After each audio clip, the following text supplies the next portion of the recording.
大家好，我是小林，欢迎来到我的频道。被子对我们来说，就像床的外衣一样，可以保证我们不会因为冷或者太热睡不着觉。同时，随着我们对被子的使用时间长，被子本来由于透气性比较差，更加容易沾染我们的一些汗液，再加上我们经常的懒得收拾，过一段时间你会发现被子会有一股怪味儿。那么该如何去除它们的怪味儿？不用担心，今天小林分享一招简单又好用的方法，不用拆也不用洗，可以把被子的异味全部去除，而且又能够杀菌。下面跟着视频一起来看一下吧。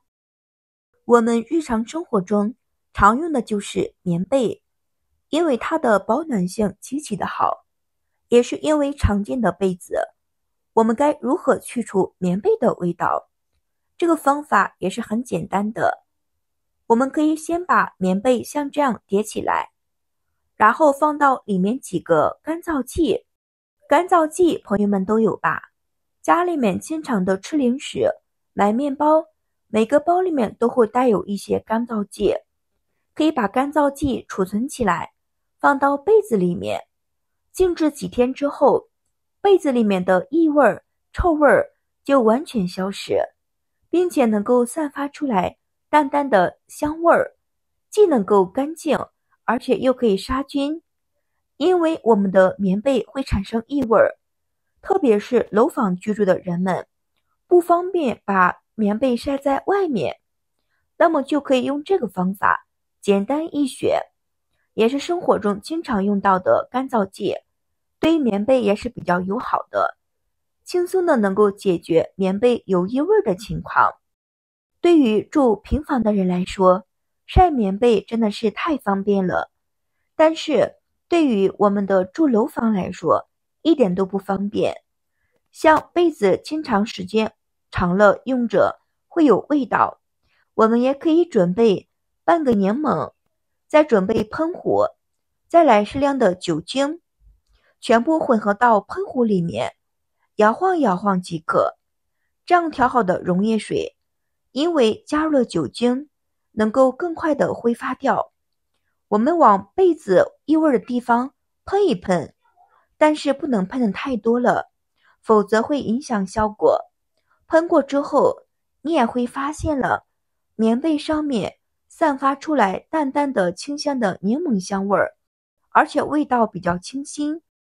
羽绒服也是一款比较实用的被子，这样的被子特别的轻盈，同时保暖性也比较强，一点都不比棉被差。因为特殊的材质缘故，这样的被子一点都不适合放在太阳下面暴晒，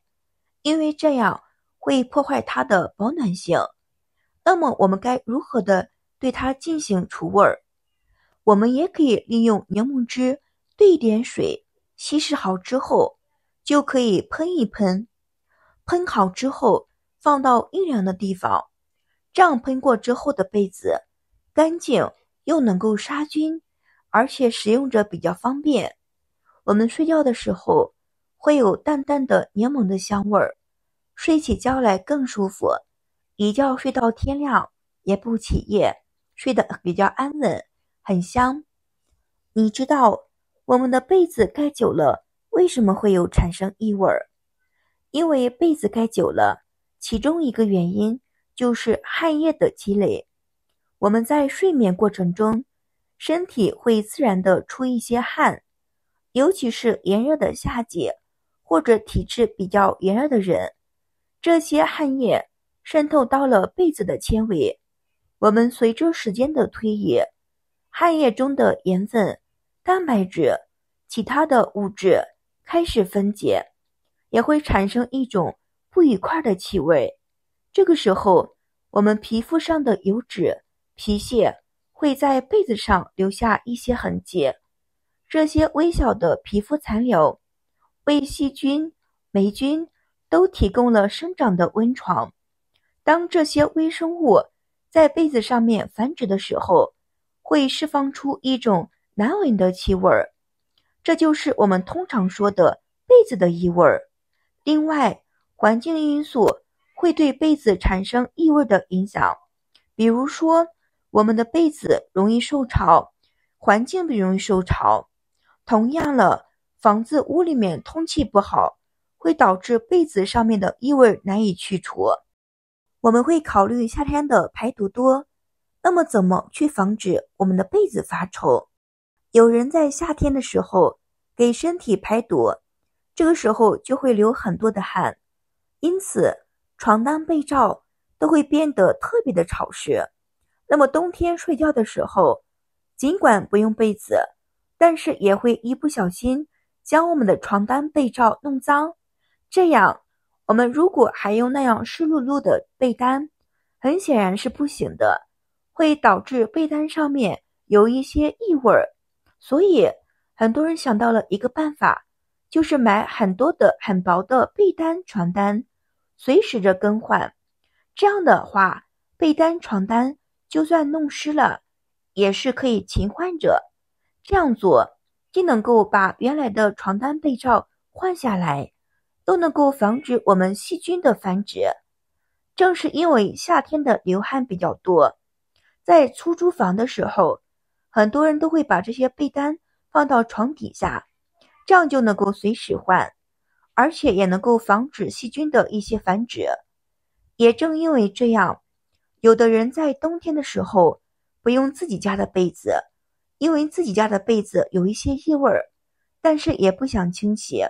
所以他们就会用到出租房里面的被子。冬天的时候，家里的被子也不用，那么出租房里的被子放到下面床也比较方便使用，随拿随取。专家研究发现了，